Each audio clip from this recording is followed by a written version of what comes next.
dollar. Dirt and money, no soul. Had to go and get it, ain't no time to kick it. Got a stack and flip for my foes. Dollar. Please tell me you can hear me. Don't turn your back and don't neglect me. Just let me know if you need me. Dollar. Let me watch out for my partners. Keep my money long, get my team strong. Get me run away from my problems. Yep, what's good, original crew, man? We're back. We got another top 3 places you can't go, and people somehow still go anyways. If the sign say you can't go, now I'll say this: as a kid, bro, wandering minds, crazy imaginations, we went places that was off limits. You know what I'm saying? It said a sign that says "Don't enter." You like, shit, what you don't want me to enter for? I want to see why you don't want me to enter. So, like a kid as an adolescent with a child's mindset, I'm like, it's that curiosity mind in it. But as an adult, what's the excuse? Right. As an adult, what the damn excuse? It's just. I get you. I got you. Mm-hmm. Did you go places as a kid? Mm-hmm. You did? Oh, bad, bro.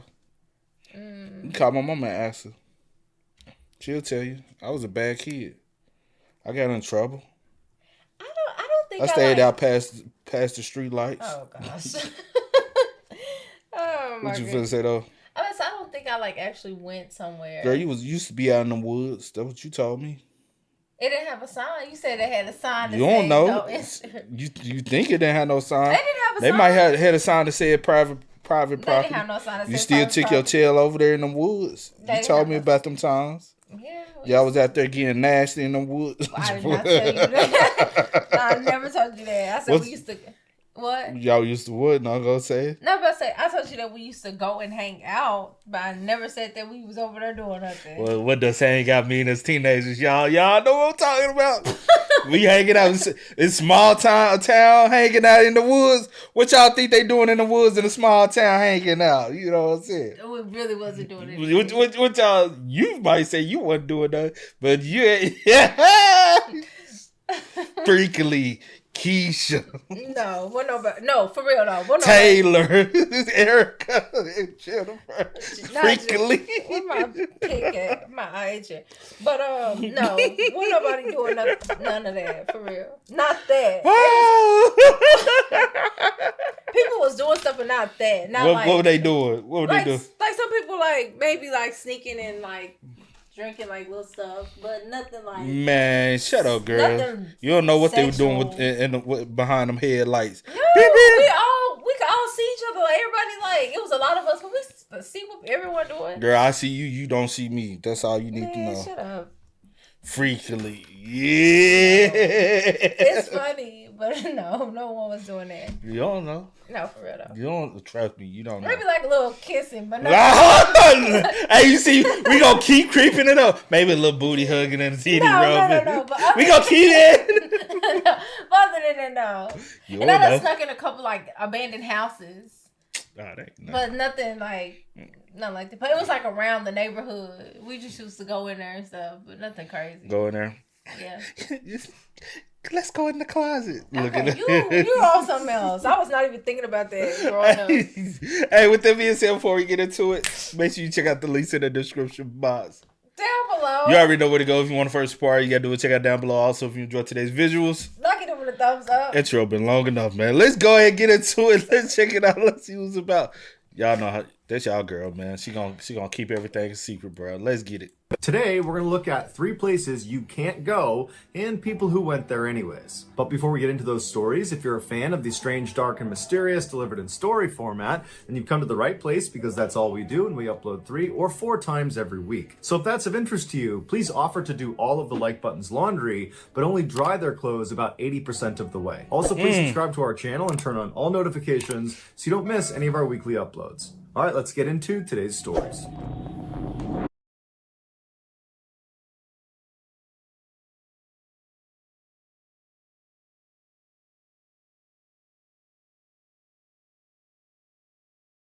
From 1995 to 2000, Terry Grove was the manager at the Animal Research Lab at Regions Hospital in St. Paul, Minnesota. During that time, she noticed there was an issue with a particular piece of large cleaning equipment that she and the other lab technicians used every single day. She voiced her concerns to the hospital and said that they needed to replace it ASAP because it was a disaster waiting to happen. But the hospital decided they didn't want to replace it, they wanted to fix it because they figured it was salvageable and it was more cost effective this way. But after the repairs, Terry and her team reported having the same issue with this piece of machinery. And so again, the hospital decided to fix it instead of replace it.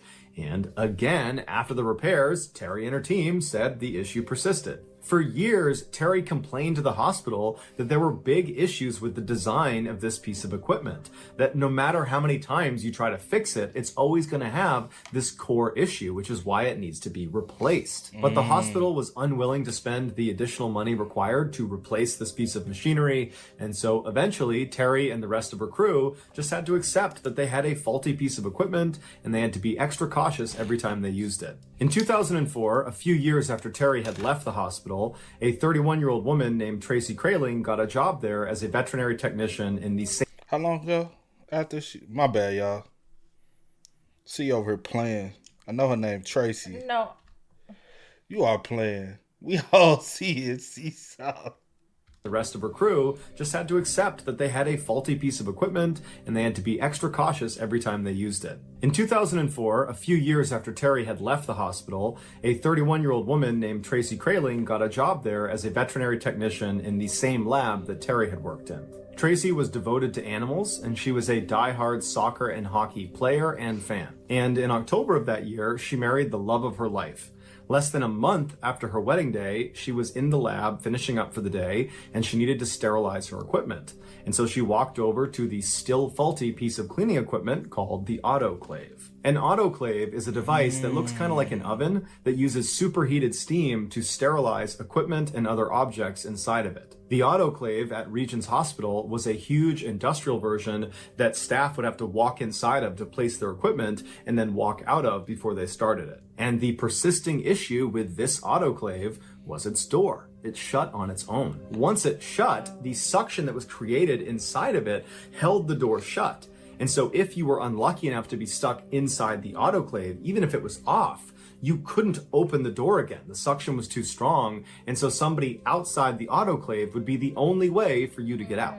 The issue with this door was so bad that workers in the lab would prop the door open with a big piece of wood every time they went inside in order to guarantee it did not shut on them while they were inside. However, on this day, Tracy did not use a big piece of wood. Perhaps she thought she would only be inside for a couple of seconds, but either way, when she walked inside of that autoclave, the door shut behind her and then suction kicked in and she couldn't open it again. She was trapped. And then her worst nightmare came true when the machine turned on and the steam cycle slowly began to pick up. Unfortunately, none of her coworkers had seen her go into the autoclave, and so nobody knew she was stuck, and so nobody was there to open the door and let her out. And no matter how loud Tracy banged on that door and screamed and yelled, nobody would have heard her. And so eventually, this superheated steam began being pumped into this room all over Tracy. Eventually, when her coworkers found her, she was still alive, but she died within 24 hours as a direct result of her steam burns. The hospital was ultimately fined $75,000 for their role in her death.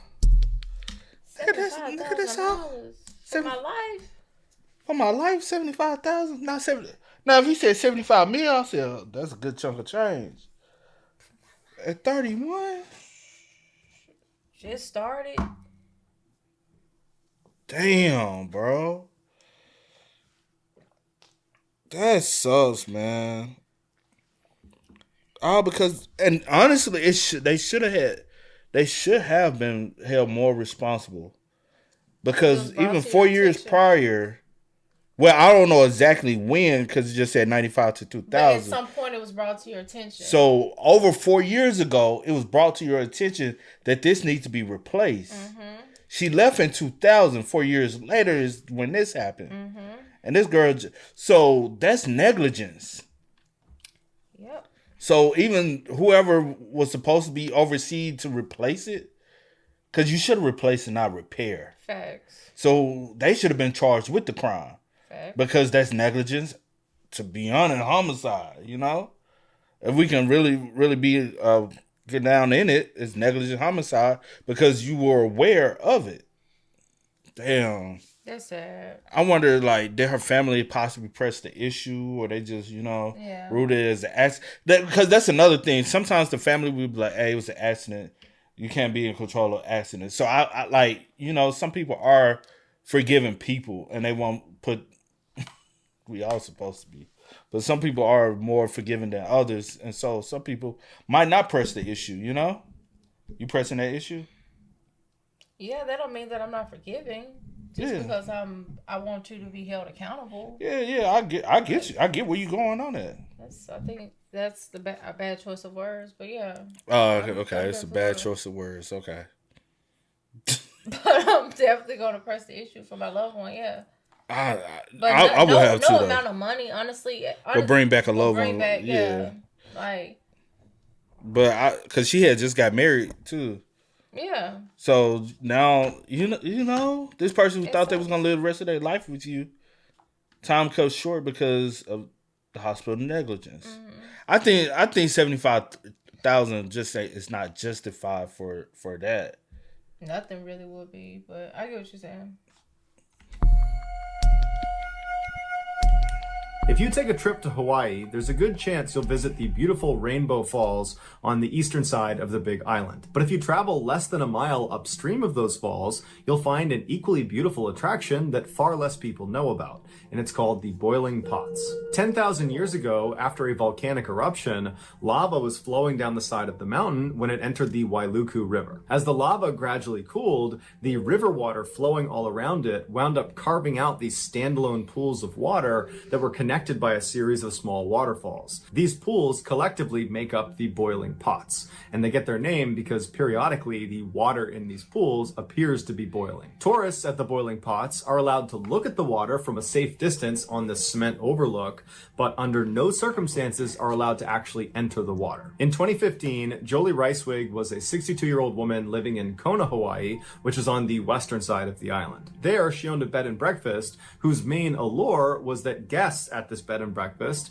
got to go on these fun adventure tours with Jolie all over the island. And they almost always involved paddleboarding or swimming because Jolie was an avid outdoors person and a very talented swimmer and swim instructor, and so felt comfortable leading these types of excursions. On September 14th of that year, Jolie brought one of her male guests from her bed and breakfast out for an adventure tour at the Boiling Pots. She would have known that it was an off-limits area for swimmers because there were signs up everywhere saying as much, but Jolie wasn't planning to swim in the boiling pots. Instead, she was planning to float on them on inflatable rafts. And so she and this man climbed aboard their respective rafts and began... And this that wording shit I always be talking about. You said we can't swim, but that doesn't mean I can't. Bro, don't get in the water. Not for you.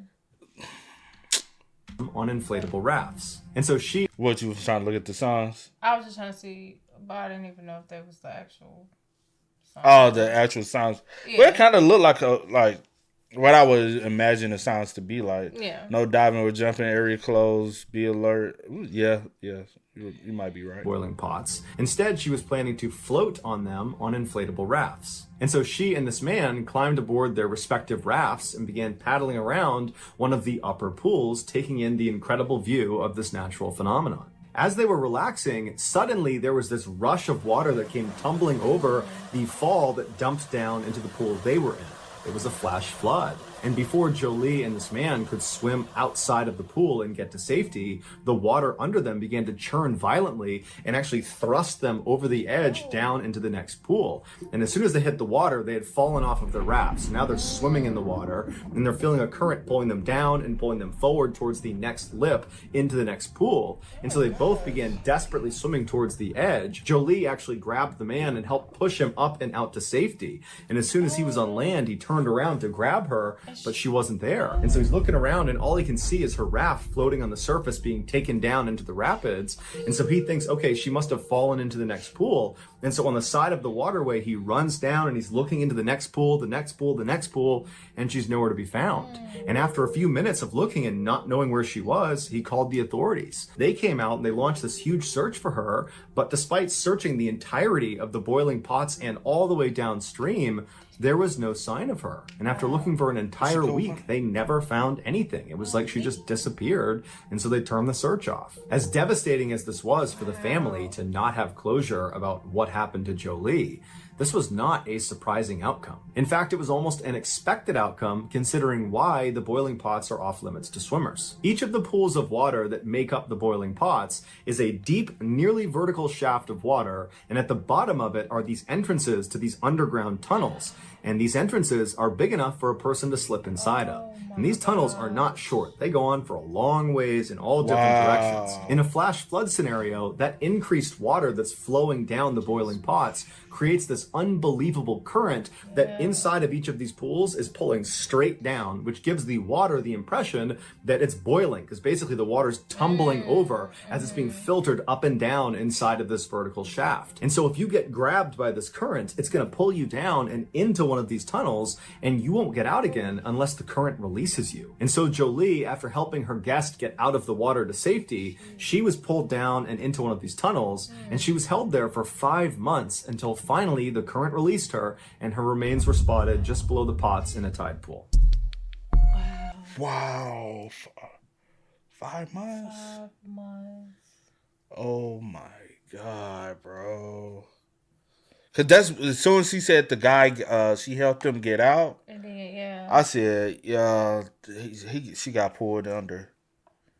Damn. That's very unfortunate, but I am glad that her family was able to recover her remains. To be able to lay her to rest properly. Yeah. But that's sad. But honestly, with you being like, you're not a tourist. You're actually, what is it called? A local. You're a local, so you should know more than a tourist would know. You know what I'm saying? So you have all the knowledge. Should have. You would expect them. Would assume. Yeah.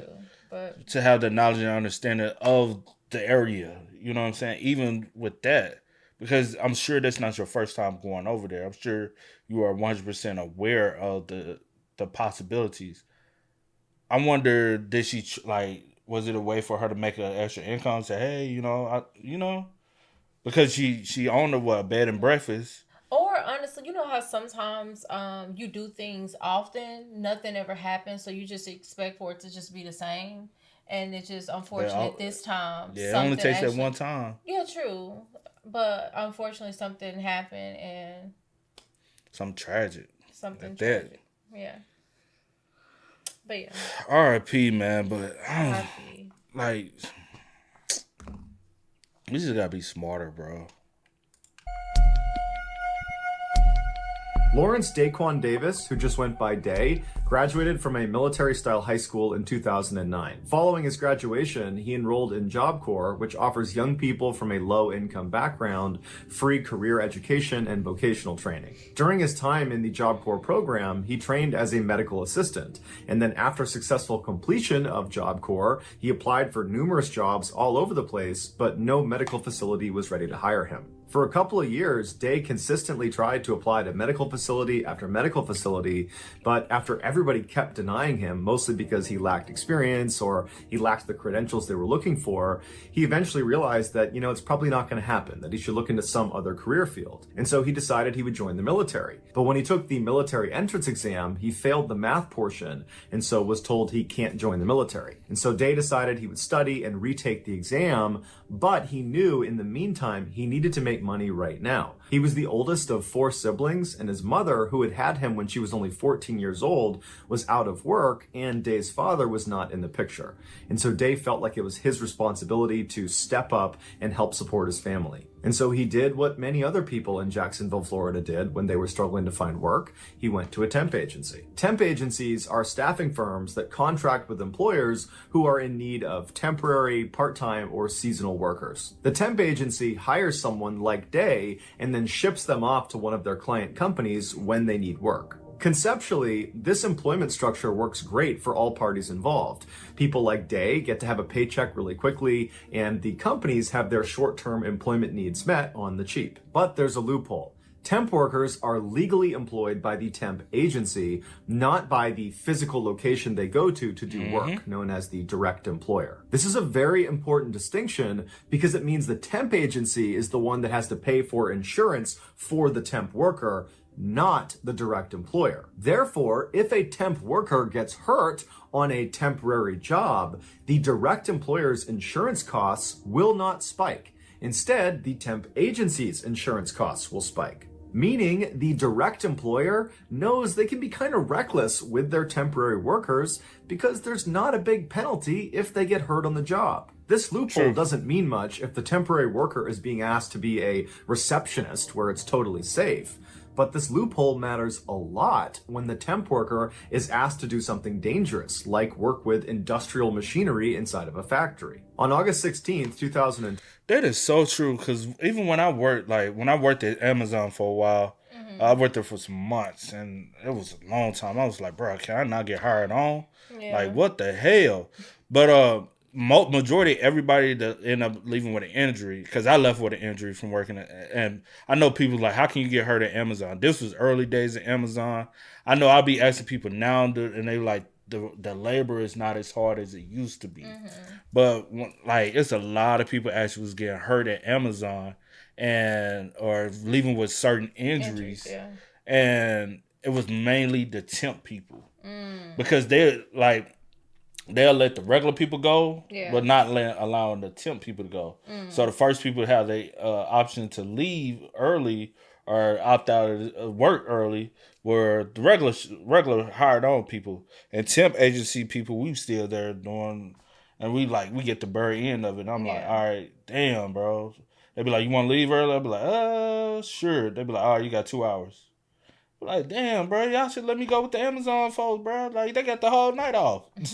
I'm like, I've been in here walking all this time, bro. But yeah, but what he's saying is fact stuff. But this loophole matters a lot when the temp worker is asked to do something dangerous, like work with industrial machinery inside of a factory. On August 16th, 2012, Day received a call back from the temp agency he went to, telling him that they had a job for him. It was at the Bacardi Bottling Corporation in Jacksonville, Florida. They told him he needed to be at the warehouse that day at 2:45 p.m. for training, and then at 3 p.m., 15 minutes later, he would start his first shift. After Day agreed to do this job and hung up with the temp agency, he excitedly called his mother to tell her that he had finally landed a real job. In fact, this would be the first job he had ever had, and so he was just very proud of himself. And his mother was very proud of him too.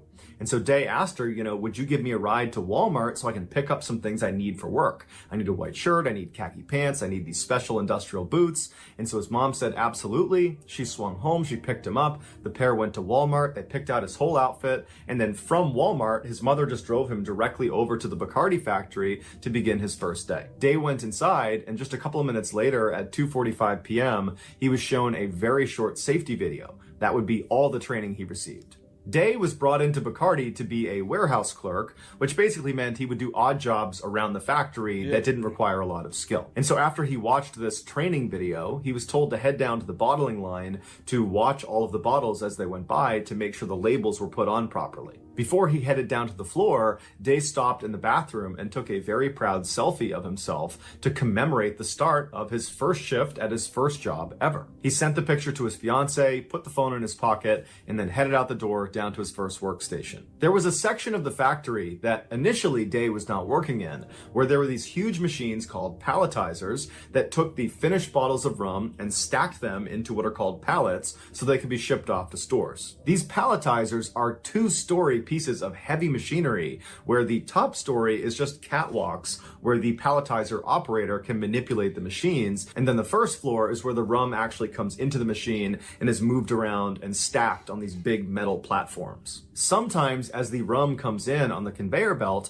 they will fall off and smash on the ground. This started to happen about 90 minutes after Day took that selfie in the bathroom. The palletizer operator, after seeing the broken glass, called out over the radio that he needed a temp worker to come into that section of the factory and help him. Day's supervisor at the bottling line told Day to stop what he was doing and go over and help pick up the glass. There is a security camera video of Day running into the section of the factory where all the palletizers are, making himself obviously available to help pick up this glass. and the operator sees him and immediately turns. He's up on the catwalk and he points down towards the first floor, clearly telling Day, you need to get down there. That's where the You know what's fucked up though?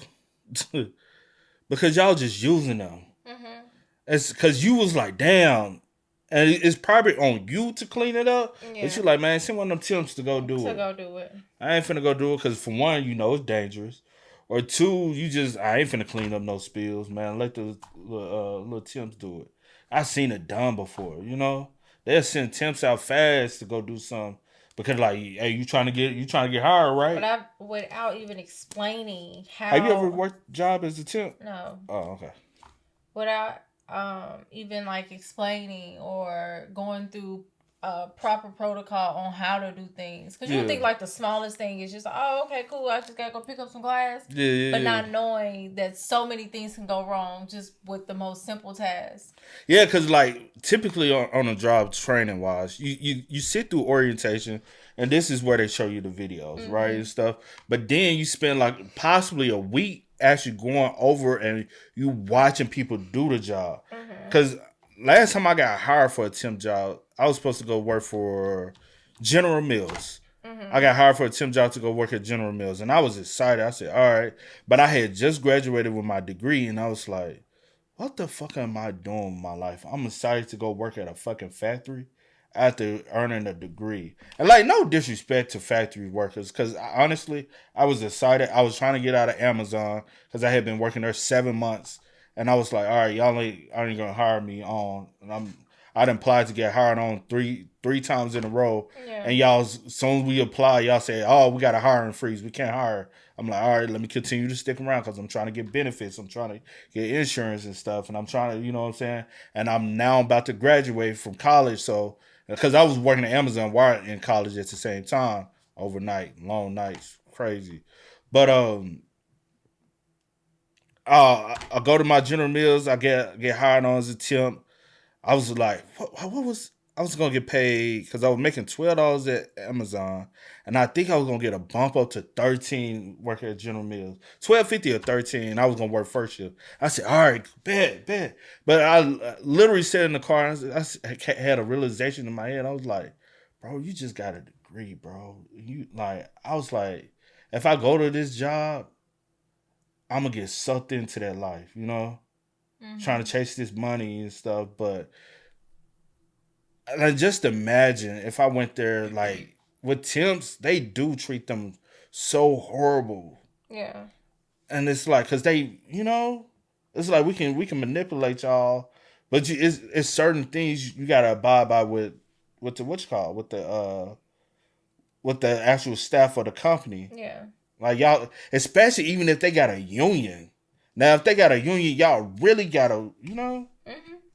To help pick up this glass. And the operator sees him and immediately turns. He's up on the catwalk and he points down towards the first floor, clearly telling Day, you need to get down there. That's where the glass is. Go sweep it up. Day immediately walks around and goes down to the first floor of this machine and begins working. A couple of minutes later, Day comes back up to the catwalk and he looks visibly confused. He's scratching his head and just everything about his body language says something is wrong. Now, we don't know for sure what Day says next because there's no audio in this video, but he's clearly asking a question to the operator and also to a supervisor who's now in frame.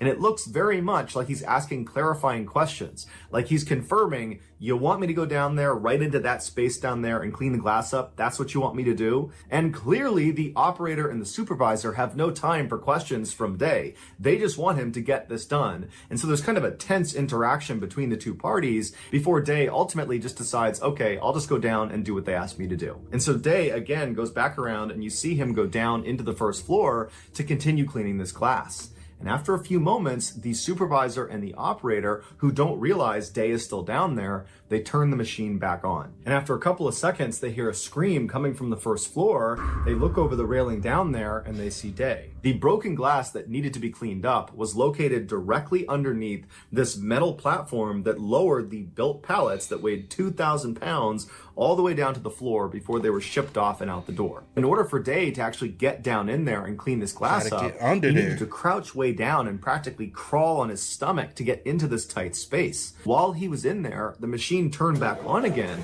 and he wasn't able to crawl out fast enough before this platform and 2,000 pounds of rum pressed him into the ground. It would be the equivalent of crawling on your stomach into the bottom of an elevator shaft and then having the elevator car come down and mechanically be lowered flush to the bottom with you in there. The palletizer operator and the other supervisor immediately spring into action and try to reverse this platform up off of Day, but they can't do it. And so they grabbed a metal pry bar and they tried to pry the platform off of him, but that didn't work either. And so finally, when emergency crews did show up and were able to get this platform up off of Day, it was too late. He was already dead. In any factory where a worker needs to go inside of a machine that could maim or kill them if it turned on, they go through what's called a lockout or tagout procedure before stepping foot inside. All it is they completely incapacitate that machine. Day had no idea about lockout tagout procedures because the only training he got was a 15-minute video that didn't touch on them. And so although Day definitely had reservations about going down underneath this machine, he wanted to make a good first impression on his first day of work at his first job ever. And so he pushed his reservations aside and went down below, believing the supervisor and the operator were looking out for him. When in reality, they, like all of the other managers and supervisors inside of this warehouse, had been trained to prioritize productivity over safety. And so while they definitely knew the lockout tagout procedures, they chose not to do them because that slowed down productivity. And so in this unfortunate example where Day is kind of like a second-class citizen within the Bacardi plant because he's a temp worker, his safety was thrown out the window in favor of reaching a quota, and it got him killed. Bacardi was ultimately fined $192,000, but after they improved their safety compliance, their fine was reduced to $110,000. Bacardi also paid Day Davis's family $250,000. The staffing agency that employed Davis was not hit with any fines, and to this day, they are still sending temp workers to the Bacardi bottling factory. So that's going to do it, guys. If you found the secret in today's episode, let us... Lord Jesus, bro. Okay. That sucks. That one made me mad. And you could tell. The first one made me mad. That one made me mad. What was the first one? The hospital. Yeah. That one made me mad. Yeah.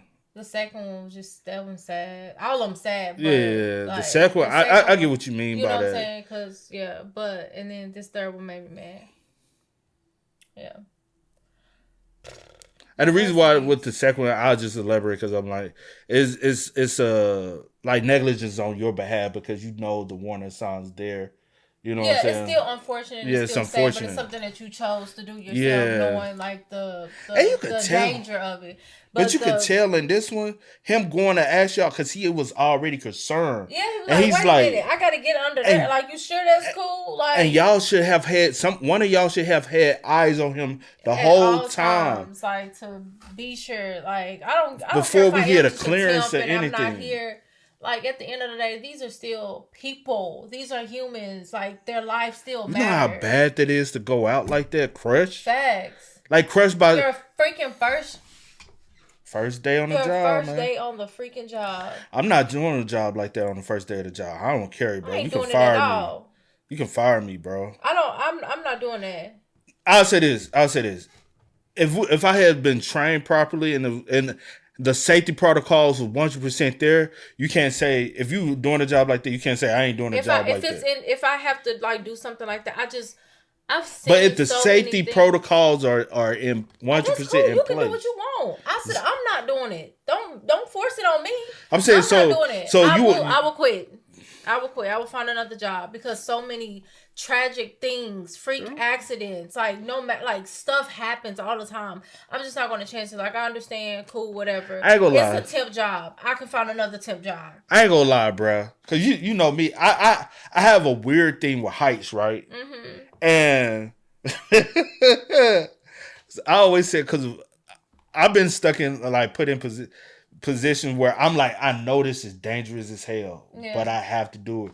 Bruh, just imagine, so I'm working at FedEx, and if you ever worked at FedEx, you know about the conveyor belts and how everything operates, and you got all these conveyor belts running, and you got people up there like doing like sending the packages. So we manually send packages to where they need to go. You scan it, you swipe it. All right, go over here. Over going to. My bad. I'm sorry. If you're going here, or if you're going here, like we sending it in direction. Now, if it gets stuck, we feet's in the air. Probably 30 feet in the air. You know me, no railings, no nothing. Yeah. So I gotta stop the conveyor belt. I gotta walk. So and there's no railings or anything. Yeah. So you know me. I wasn't nervous though. Well, then you may not be as scared of heights. I am. You did it for the money. Bruh, I'm glad I don't have to do it. You were like, man, this is how I make my money. I gotta do what I gotta do. I'm just on that joint. Well, what if somebody at the And I'm other standing end, straight. Wait, what if somebody at the other end waving some money? Like not at a job, just on a regular height type. Bruh, these folks used to be up there running on them bitch. I'm like running like this. Like, come on. And I'm just like, I'm up there like, cause you gotta clear it, cause sometimes the boxes will jam up. And so you gotta go down there and clear it, and then I gotta come back. I done did some, like, I ain't gonna lie, working at a factory or a warehouse could be a very dangerous job.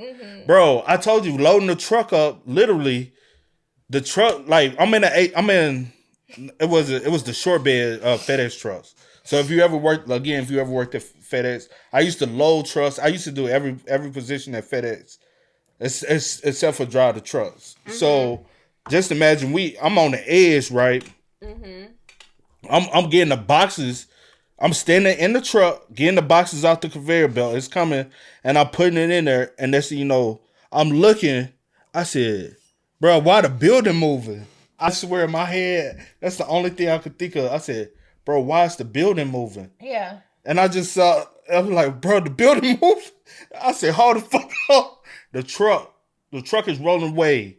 And I'm right there on the edge. And I could have fell, like, because you're off the ground. Like, it's hard to explain to somebody. Yeah, but I done seen it before. like, you're high off the ground. And you like, and I'm just looking. I'm like, this could. Is it just like when you like get like the delivery trucks at the, like, say for instance, like at Walmart or something? Like that come in like the trucks. but it's not the long joints, it's the short ones. Yeah, like a short bed. Yeah.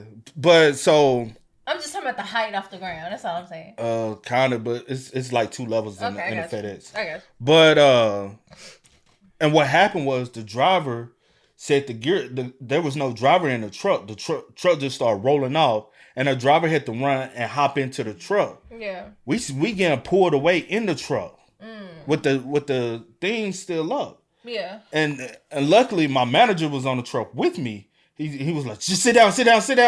I said, shit, bro, I'm standing up here on the edge. Because what if I was leaning in the truck head? I could have fell and hit my head. Well, good thing you didn't, but yeah, you could have. That's why I'm talking about, like, simple freak accidents happen. Because I was literally like, and I said, bro, the truck moving, I said, bro, the building moving. I said, oh, did we move? Because he said, the driver, next thing you know, we just heard the driver, hey! And the truck had slipped into gear, and it just started rolling off. I said, nigga, how the fucking truck slip into gear, bro? We on the back of this bitch. We finna die. But did you die? I'm here now, bro. But yeah. Man, if you do work at a warehouse, factory and stuff, man, salute to you. Be safe. Yeah, definitely. Safety is the most important thing, not the dollar. And trust your gut. Like, if you feel like somebody's sending you to do something that's just like doesn't sit well with you, baby, trust that. I'm not risking nothing. Fast, man. I did some dangerous things before, man. I don't know. Some people will because they just, whatever. But I just can't. Yeah. Teach his own. But hey, man, y'all spam us up in the comments. Oh, did you have more to say? I thought you was wrapping up. I'm sorry. Y'all spam us up in the comments, man. Let us know y'all thoughts for us in the comment section down below. But until next time, y'all know how it go, man. I do go by the name DJ New Kid. This is Sierra Nicole. We are. Kid and C. We are. Peace. no time to kick it. Got a stack of flip for my foes. Dollar, dollar, dollar, dollar. Please tell me you can hear me. Don't turn your back and don't neglect me. Just let me know if you need me. Dollar, dollar, dollar, dollar. Let me watch out for my pocket.